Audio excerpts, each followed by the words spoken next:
Amen. Alors, nous venons de lire que écoutez-moi, vous qui poursuivez la justice.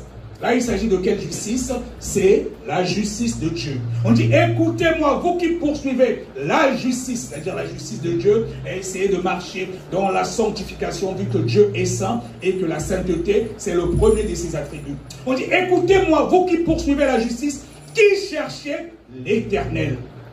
Portez les regards sur le rocher d'où vous avez été taillés. Donc on dit à nous qui poursuivons la justice, qui recherchons l'Éternel, de porter les regards sur le rocher d'où nous avons été taillés. Aujourd'hui, nous sommes désormais des enfants de Dieu. Notre rocher, c'est le Seigneur Jésus-Christ. Nous abreuvons auprès du véritable rocher qui est le Seigneur Jésus. Mais là, on nous dit de porter les regards sur le rocher d'où nous avons été taillés. Parce que chacun de nous a un passé, chacun de nous a des ancêtres, chacun de nous est issu de quelque part. Donc en portant les regards sur le rocher dont nous avons été taillés, cela nous permettra justement dans le combat spirituel, même quand nous renversons justement les autels, à cibler les fondations pour aller droit au but et non tirer au hasard. Et pire encore, il dit de porter les regards sur le rocher d'où nous avons été taillés. Il dit aussi sur le creux de la fosse d'où vous avez été tirés. Sur le creux de la fosse d'où vous avez été tirés. Chacun de nous a un passé. Le passé est ce qu'il est. Là, on nous dit de porter le regard sur le creux de la fosse dont nous avons été tirés. Donc, nous sommes passés des ténèbres à la lumière et notre Seigneur Jésus-Christ nous a ramassés. Aujourd'hui, il a fait de nous ses oins. On nous dit de porter les regards sur le creux de la fosse d'où nous avons été tirés. Il arrive deux fois, mon frère, ma soeur, bien que tu es dans le Seigneur, tu as laissé ton ancienne vie, mais deux fois tu ne comprends pas, je ne fais plus ceci, mais comment ça se fait qu'on dirait qu'il y a encore certaines réclamations. Comme je disais la semaine dernière, tu viens au Seigneur Jésus-Christ, tu le reçois comme ton Seigneur et ton Sauveur, mais comme Dieu est juste, il y a peut-être des alliances de tes ancêtres, des alliances au niveau de ton village, mais aussi des alliances de ton propre fait.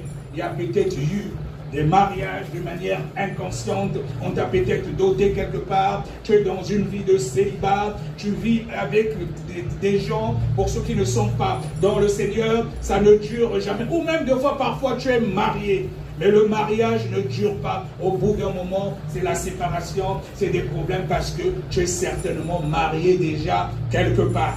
Donc quand tu es avec ton mari, le mari de lui ne supporte pas cela, après c'est les querelles, vous vivez peut-être à trois à la maison, et c'est pour ça qu'au bout d'un moment, le mari, il est obligé de te laisser tomber, parce que tu es marié à une autre entité et tu ne maîtrises peut-être pas. Donc parmi les fondements, j'ai énuméré quelques-uns, on va aller vite parce qu'on va passer un bon moment de prière. Le premier élément, c'est l'onction de l'alliance. Ça serait une prédication en même temps sous forme d'enseignement, l'onction de l'alliance. Et donc là, j'ai dit que de la même manière que l'onction du Saint-Esprit se déverse sur le peuple de Dieu, c'est ainsi que l'onction de l'alliance satanique inonde la vie de ses fidèles. De la même manière que l'onction du Saint-Esprit se déverse sur le peuple de Dieu, c'est ainsi que l'onction de l'alliance satanique inonde la vie de ses fidèles. Et c'est le pouvoir surnaturel qui vient sur l'homme à partir de l'autel satanique.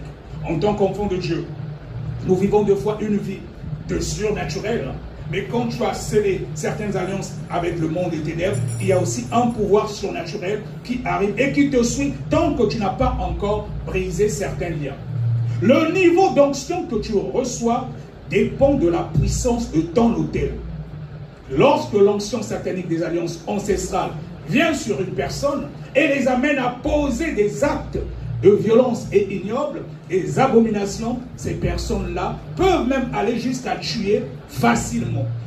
Par exemple, les sorciers, comme ils ont l'onction satanique sur eux, il peut même arriver qu'ils tuent facilement. Ou même quelqu'un qui a la sorcellerie inconsciente. Des fois, parfois, c'est un criminel, il a peut-être la sorcellerie inconsciente, mais lui-même, il ne sait pas. Mais c'est après qu'elles réalisent leurs faits quand l'onction les libère. C'est-à-dire, c'est pour cela que même de fois, il ne faut pas condamner les sorciers ou certaines personnes par rapport à leur agissement. C'est parce qu'ils ont une possession démoniaque et du fait de cette onction satanique qui leur pousse à faire certaines choses. Mais quand ils reviennent à eux, quand les démons sont bons, ils se disent, c'est moi qui faisais ça. Et c'est parce que ce n'est plus eux. Donc c'est en rapport avec justement l'onction satanique. Alléluia. Alors l'onction satanique de l'alliance te poursuit jusqu'à te faire abandonner même ton travail. Il y a des gens par rapport à l'onction satanique, par rapport à tes alliances qui ont eu à faire leurs parents, des fois tu trouves un travail, mais tu ne dures pas longtemps. Au bout d'un moment, bah, tu n'as plus envie d'aller. Pourtant, c'est un bon travail qui correspond même à tes diplômes et tout. À un moment, tu dis, ah non, je ne vais moi plus au travail. Je préfère rester à la maison jusqu'on va même te renvoyer. Donc tu ne comprends pas. Ce n'est pas forcément toi, mais c'est par rapport à cette onction de l'alliance satanique qui dit que tu ne vas jamais prospérer dans ta vie, que ta descendance ne va jamais prospérer.